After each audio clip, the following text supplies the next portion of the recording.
History remembers the sun. The world remembers his empire.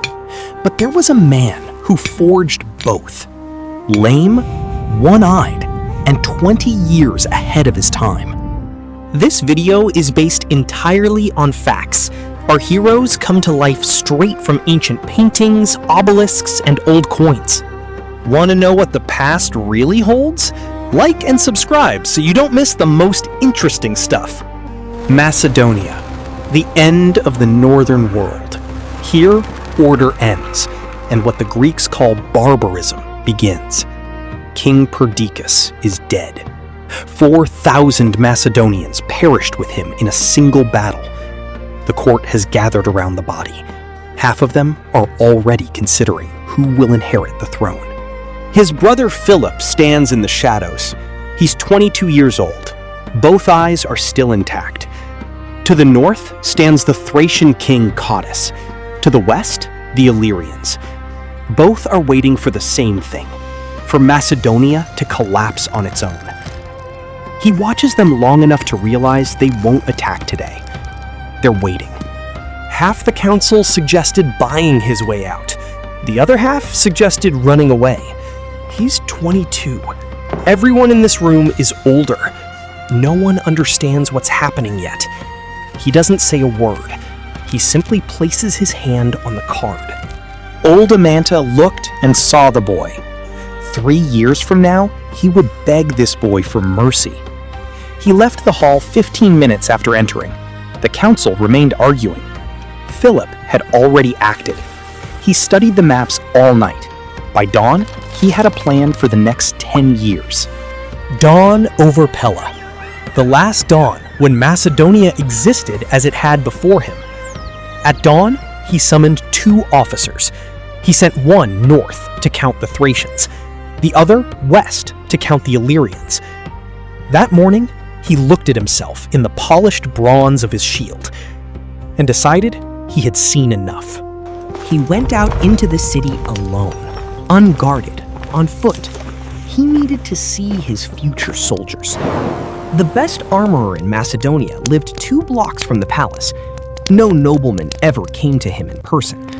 The armorer was Nicomachus, the son of a blacksmith, the grandson of a blacksmith. He knew things about iron that no one else knew. The drawing was rough. The calculations were approximate, but the idea was flawless. Nicomachus worked silently. He never asked unnecessary questions, only the necessary ones. The first strike, then another, and another. Each one more precise than the last. The armorer retreated. No king before him had done this. Iron is tempered in water. Too fast, and it breaks. Too slow, and it bends. There is no room for error here.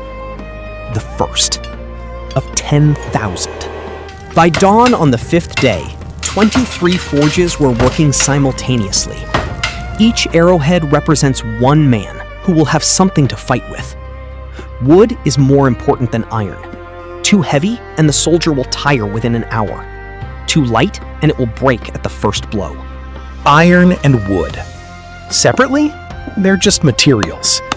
Together, they're the new law of war. 6 meters and 20 centimeters. Twice as long as the tallest man in Greece. The gunsmith looked at the finished weapon, as one might look at a beautiful and dangerous object. Without joy, with understanding. On the 5th day, the first 100 Sarissas were ready. The next morning, they were brought to the field. 6 meters of ash and iron. 100 of them on a cart. Enough to get started. The field north of Pella. Flat. Hard. No trees. No cover. The first conscription. 500 men from the villages. Not a single piece of military equipment. The first one to pick up a Sarissa dropped it within 3 seconds. The nobles watched from their horses. Peasants with sticks. They called it the shame of Macedonia. He dismounted. He took off his cloak. He took up his Sarissa. His boots sank into the same mud as theirs. No king before him had done this. The first rule, Distance. Too close, and they interfere with each other. Too far, and there's a gap in the line. The first attempt to march in formation, 8 men stumbled. 2 dropped their weapons. 1 fell. His name was Dragon, 23 years old, a shepherd. In 2 years, he would fight at Chaeronea. The third attempt, 12 of the 20 took a step simultaneously. This was progress. By midday, the aristocrats had stopped laughing. They still didn't understand why. By midday, there were 200 men standing on the field.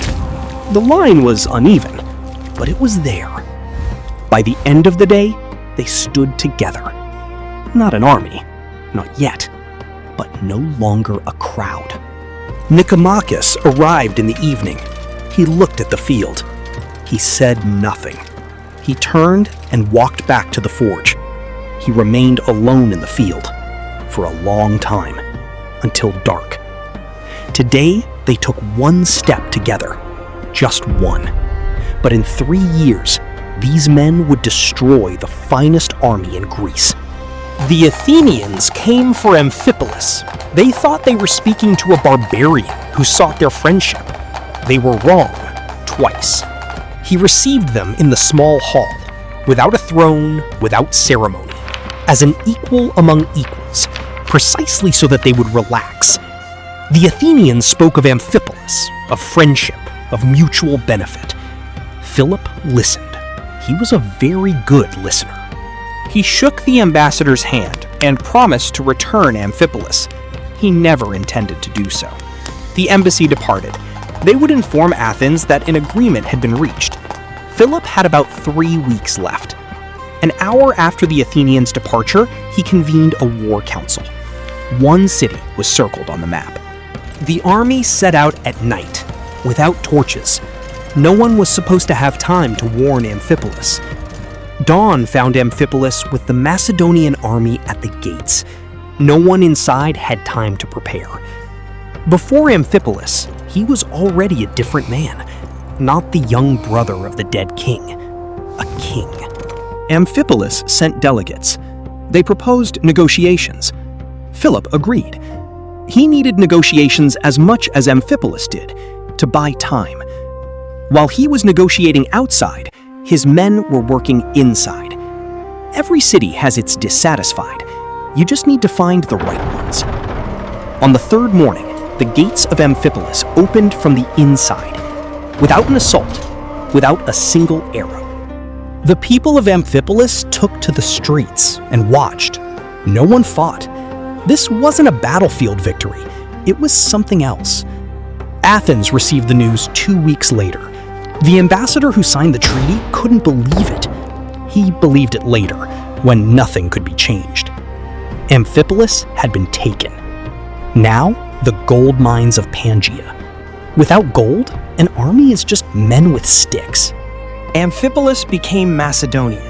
Athens lost the strategic key to northern Greece, and they didn't yet know that this was only the beginning. Mount Pangaea. Silver and gold have been buried there for 1,000 years. Whoever controls Pangaea controls Greece. The mines were run by slave labor. Every day, hundreds of people descended, and not all of them came back up. He took the first nugget in his hands and held it for a long time. Gold is heavy, heavier than it looks, like everything it buys. From a mountain, he made coins. From coins, allies. From allies, an army. The cycle of gold in nature. Macedonian stater. On one side, Apollo. On the other, a chariot. In the hands of the right man, an entire city. 1,000 talents a year. Every year. That was enough to buy half of Greece. A donkey loaded with gold will take any fortress. These weren't his words, but he lived by this rule. He distributed the gold as methodically as he arranged his sarissas. Every coin in its place. Every man bought or neutralized. Thessaly came to him of its own accord, the finest cavalry in Greece. He bought it in 3 months with Pangaean gold. He paid his men twice the required amount.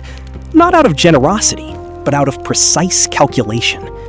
Some envoys carried gold to his allies, others to his enemies, still others to the enemies of his enemies. He played on 10 boards at once. The map changed every week. New allies, new neutrals, fewer enemies. Always fewer enemies.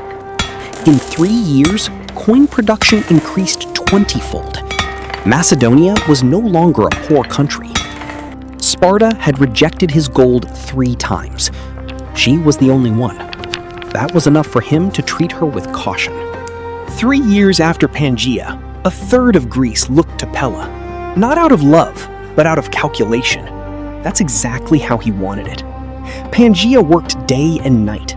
Gold turned into allies, allies into an army into an empire. Only one thing remained: Epirus, western Greece, a small mountain kingdom by the sea, a young princess named Olympias. A wedding feast for the king of Epirus. Music, wine, and alliance politics all in one room. He saw her over the heads of 200 people. She was 18 years old, the daughter of the king of Epirus, a priestess of the cult of Dionysus. No one had ever told her what to do. He had seen beautiful women. He had seen intelligent women. He had never encountered such a combination. The ceremony brought them together. He had to take advantage of it. Their hands lay side by side on the table for several minutes. Neither made the first move. That spoke volumes. Her father and his ambassador were discussing her as a strategic asset. She heard every word. She remembered every word. The wedding ceremony lasted an hour. Both stood, as expected. Both were thinking about different things. When the priest left, they were alone for the first time. He looked at her the way he looks at a new province, with the interest of a strategist. She responded in kind. She left first. No woman he knew had ever done that. That was what stopped him. He spent that night completely alone.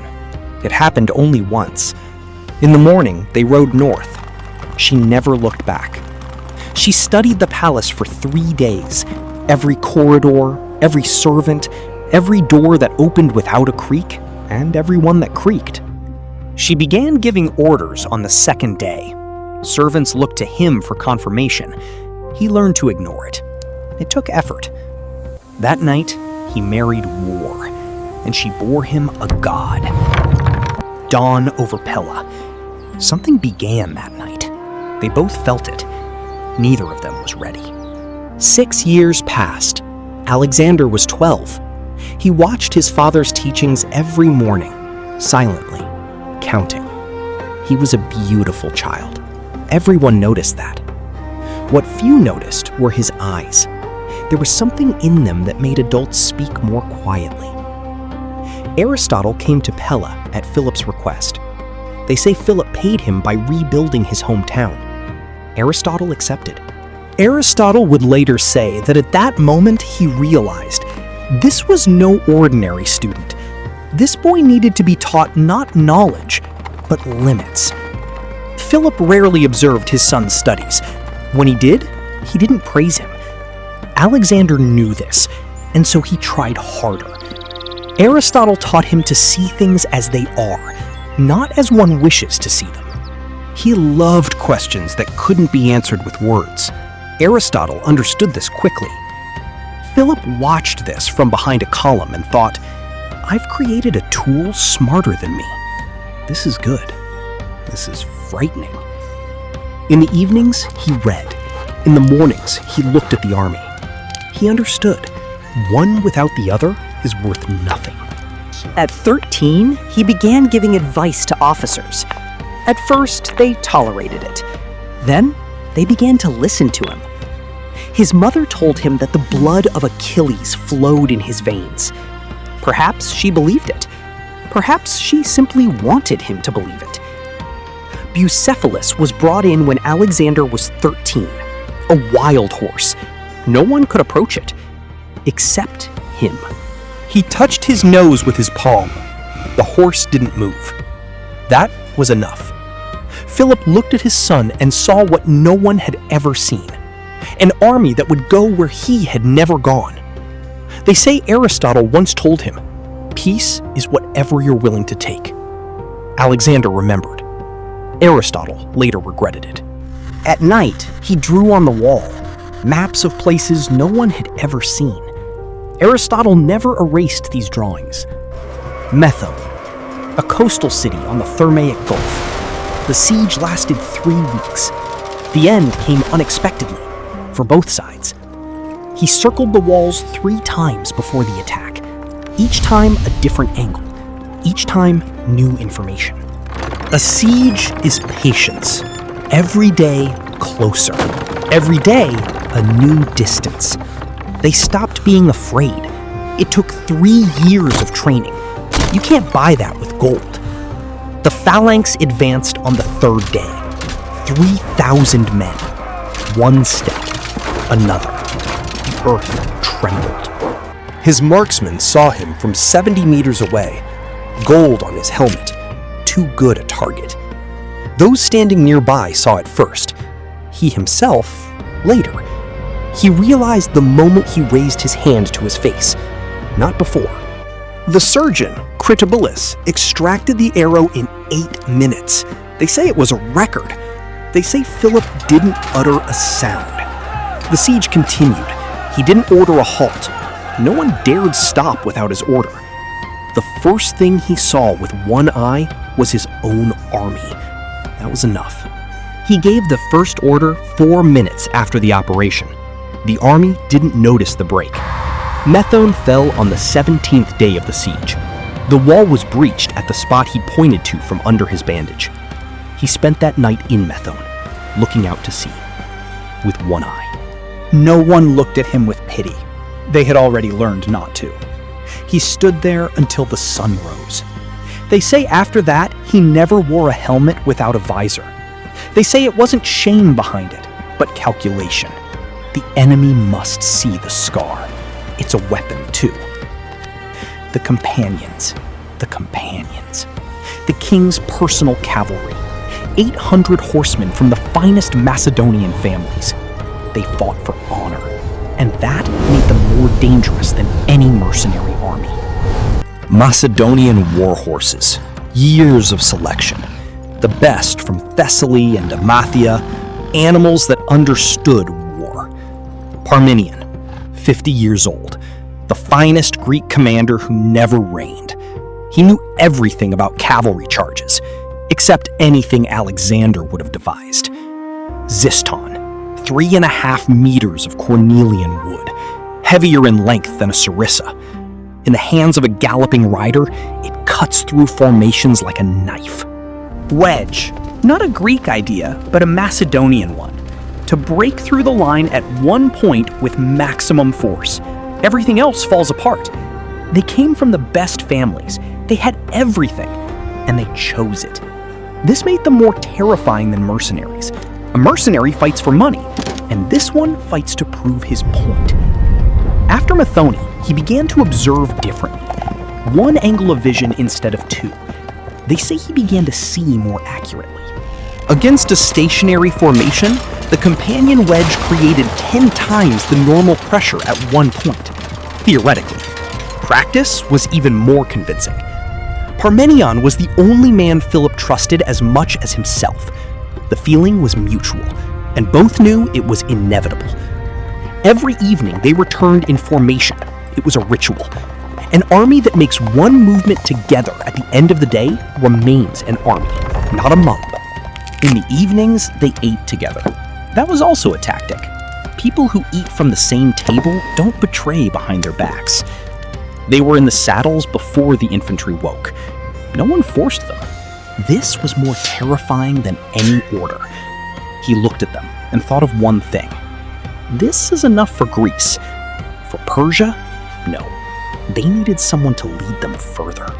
That day, Alexander stood next to his father on the command hill for the first time. No one invited him. He simply showed up, and Philip didn't send him away. He raised his Xyston without asking. No one said anything. Not his father, not the officers nearby. Something was transmitted there on the hill. Not the army, not the gold, the idea that far enough is not the end. Athens, the loudest city in the world. Here, words kill more effectively than swords, and live longer. The Athenian Agora. Democracy in action. Everyone can speak, but only those who can are heard. Demosthenes, 42 years old. He stuttered as a child. He corrected it by stoning his mouth on the seashore. Now, his voice cut through the silence like a scalpel. He spoke of a threat from the north, of a barbarian sending gold instead of armies, but only because the army wasn't ready yet. The crowd heard what it wanted to hear. Among the 300, there was one of his men. He didn't react. He memorized every word, every argument, every weak point. After the speech, he became different, smaller, colder. The public Demosthenes was a tool. The private one, a strategist. The report arrived 6 days later. He read Demosthenes' speech twice, the second time more slowly.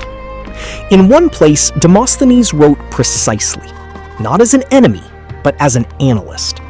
This was more dangerous than anything else. He called him a barbarian. He knew it was untrue, but the word barbarian worked, and the truth didn't.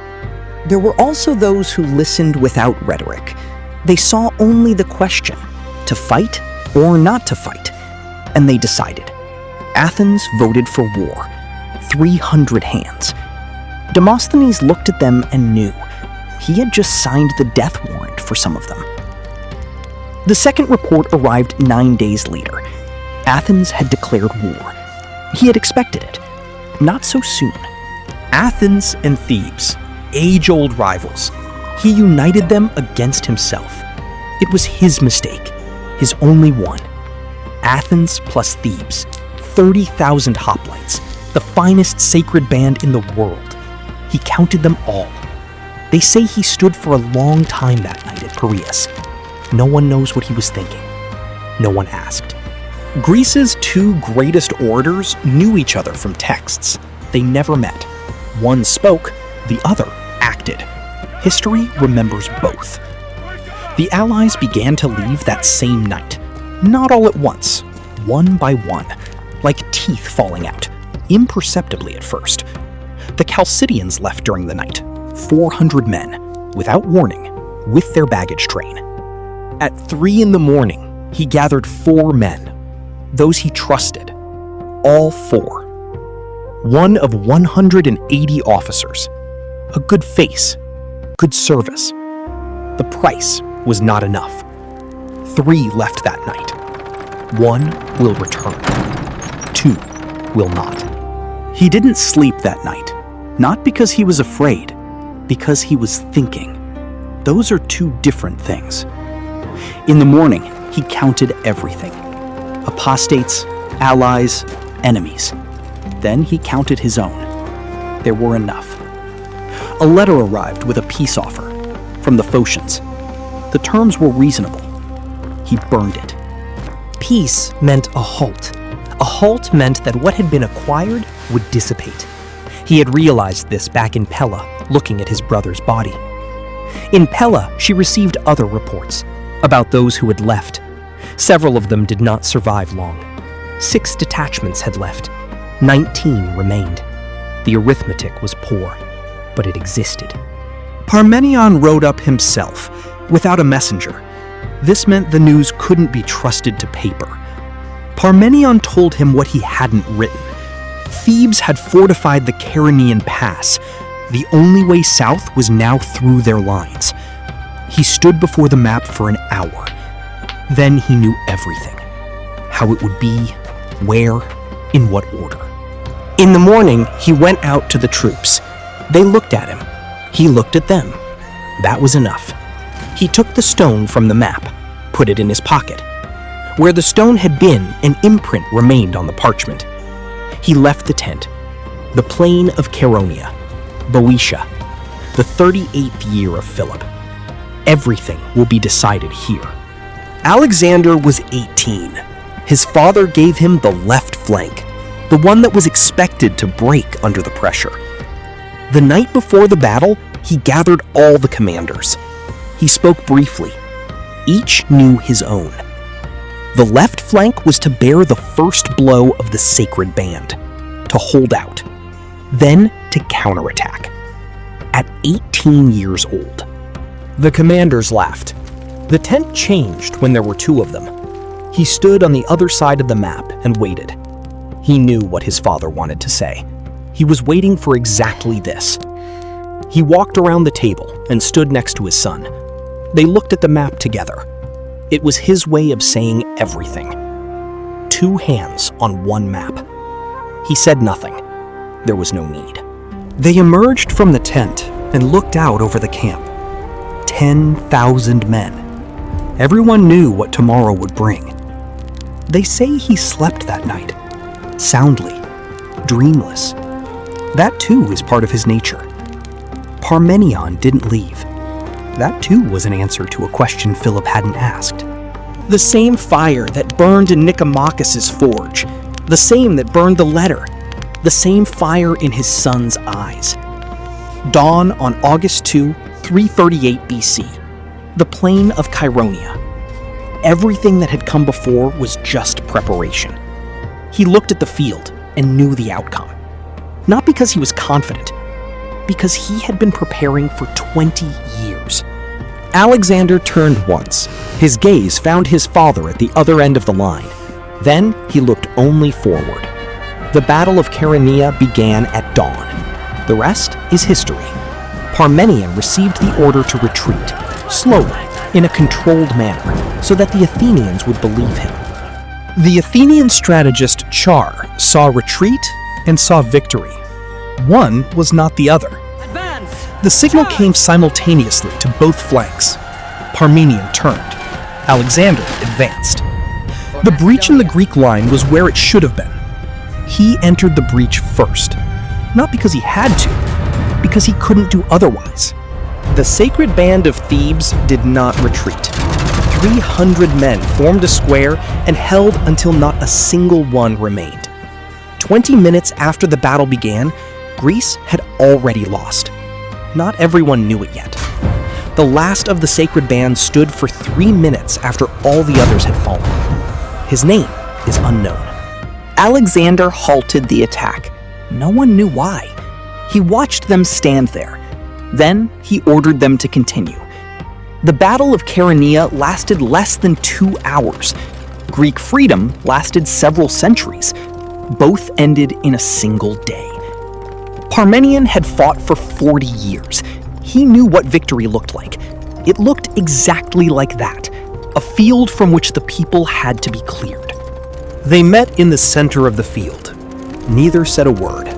They had already said everything that night in front of the map. He lowered his sword, not because he was tired, because it was all done. On the fields of Chaeronea, Greek freedom perished. A new world was born. They were both right. The land of Chaeronea. Into it went what was. From it came what will be. He took Greece. Persia was to be next. He set a date for the march. Less than 2 years remained. 38 years. From the ruins of Pella to this field. One man who had walked the entire path. Pella welcomed him back a week later. The city that remembered him as a young man, now he returned as the ruler of Greece. Olympias stood in the crowd and looked at Alexander. Not at Philip. That too was politics. The feast lasted until dawn. For the first hours, he was king. For the last, simply a survivor. Pausanias had served Philip for 8 years. What he carried within him that evening was older. By midnight, he stood on the table. It was his victory. He had the right. Alexander was no longer in the hall. Alexander stood in the corridor and listened. He didn't judge. He remembered. By dawn, the hall was empty. He sat and stared into the fire. Like that night in Pella, before the first dawn of his reign. he was killed at his daughter's wedding, in the theater of Aige, at dawn, on the day he was supposed to announce the campaign against Persia. That morning, he sent away his bodyguards. He wanted to enter as a citizen, not as a king. It was a beautiful gesture. The last steps, stone slabs, myrtle underfoot, mourning. It took a second, less than it takes to comprehend what you see. The guards reached us in 8 seconds. That wasn't enough. Alexander was 20 meters away. He heard the sound. He understood it before anyone else, even before he saw it. Olympiada's gaze found him through the crowd. She nodded. The gesture meant, "You know what to do." He knew. That night, Alexander spent an hour with his father's body, alone. No one heard what he said. Perhaps nothing. He placed his hand on his father's for the first and last time. The next morning, he was king. Not because someone appointed him, because that's how it was. He took his father's helmet, not the one made for him, the one Philip wore. Parmenion was the first to take the oath. Without it, everything else was meaningless. Bucephalus waited for him in the stable. 7 years since that first touch. Horses remember. The map on the wall. He drew it when he was 14. Now, he had an army. Aristotle left before the army set out. As a parting gift, he gave Alexander a copy of the Iliad with corrections. Alexander kept it all his life. In the spring of 334 BC, the Macedonian army marched east. 30,000 infantry, 5,000 cavalry. The machine Philip had spent 20 years building. Nicomachus was in the crowd, looking at the Sarissas. He had made the first of them 20 years ago. Now, there were thousands of them. Olympias watched from the palace wall until the army disappeared over the horizon. Then she turned to the empty palace. He looked forward, only forward. This too was from his father. Pella was empty in a single day. Those who remained looked at the closed gates. Beyond the gates, there was nothing left, except history. The map remained in the tent. The stone went with him into his pocket. The imprint remained. When he set foot on the Asian shore, he thrust his spear into the ground. This meant the land was conquered, not gifted by the gods. It was his father's gesture, translated into another language. 30,000 people crossed in 3 days. Not one of them knew that the man returning was not the same. An Asian land, an unfamiliar stone. His footsteps sounded the same as in Pella, only the distance was different. Philip made the instrument. Alexander took it. The world has not forgotten either of them, but the world they left behind was different. History remembers the sun. The world remembers his empire. But there was a man who forged both, lame, one-eyed, and 20 years ahead of his time.